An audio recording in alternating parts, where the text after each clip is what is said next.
Hello and welcome to Realeconomy. It's the middle of winter here in Europe and I can tell you it's feeling cold outside today. So imagine feeling this cold in your own home.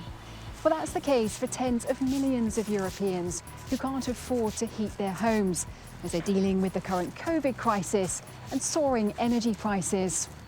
Coming up, Fanny Gore is in Bulgaria where the vulnerable are being given a hot meal and help with heating. But first, here's your crash course on what's behind energy poverty.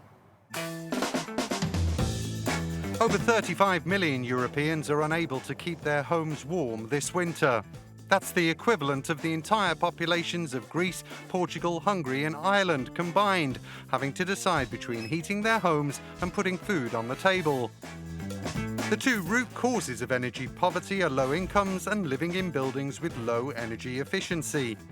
Soaring fuel prices in Europe in recent months and the ongoing pandemic have exacerbated the problem, making it even harder for people to pay their bills. The right to access essential services like energy is enshrined in the European Pillar of Social Rights, a guide towards stronger social rights in Europe. The EU has outlined measures it suggests countries put in place to keep fuel prices low, including emergency income support and tax reductions. In France, the number of people using food banks like this one in Paris has jumped by more than 30% since the start of the pandemic. Across Europe, people are struggling to pay for food and rising energy bills. In Bulgaria, more than a quarter of the population can't afford to heat their homes. That's the highest level in Europe, followed by Lithuania and Cyprus. Fanny Gore headed to Bulgaria, where the European Fund for Aid to the Most Deprived is helping some of the most vulnerable people. During the winter, temperatures regularly drop below zero in Bulgaria. Finding the money to heat one's home, especially for the most vulnerable, who often can't afford to stay warm, can be a huge worry.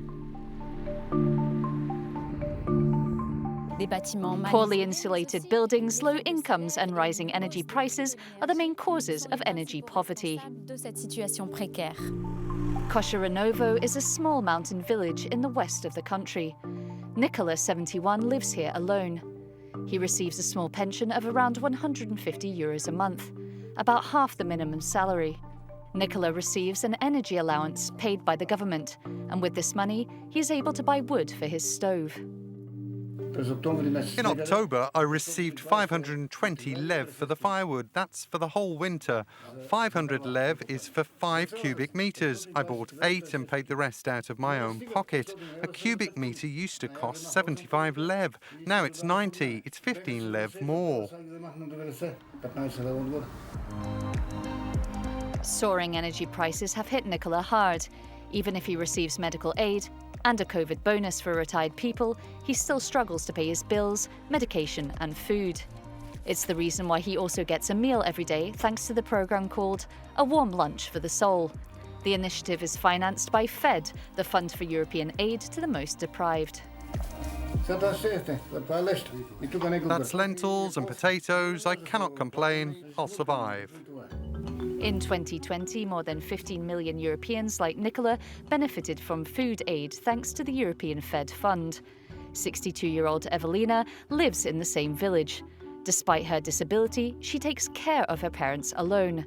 Their pensions are not enough to cover the family's expenses, so she receives several state benefits which allow her to make ends meet. I get help for food and heating. There's also an assistant who comes in to help me.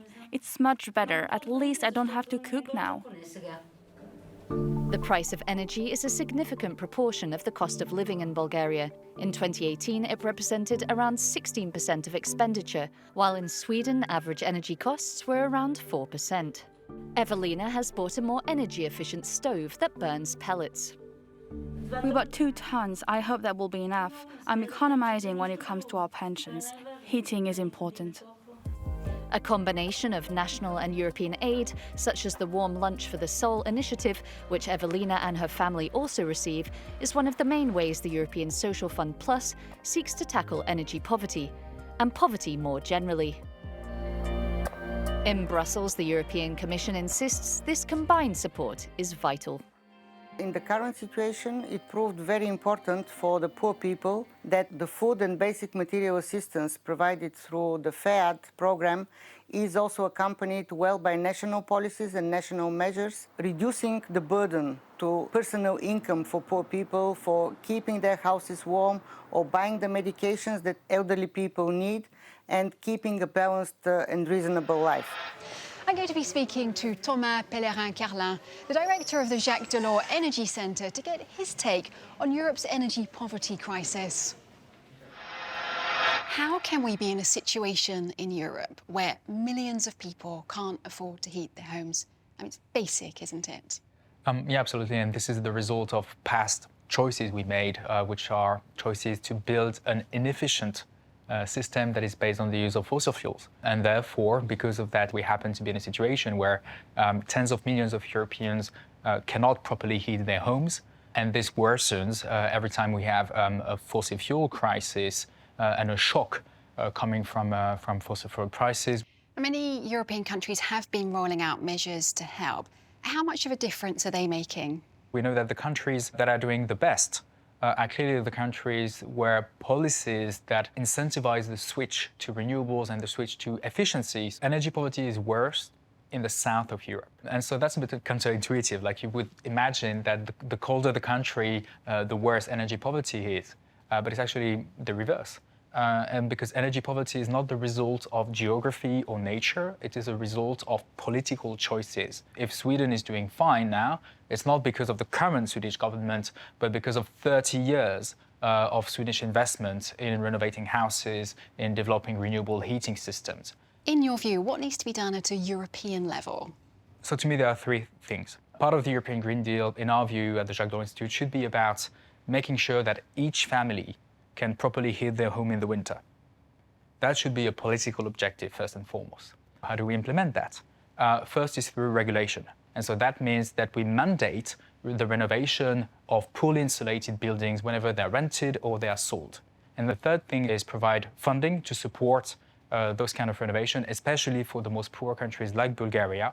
And for that, there is a good proposal from the European Commission, which is to create a social climate fund, and that would be a significant step in the right direction. Many thanks indeed for your time today and for being with us on Real Economy. Thank you very much.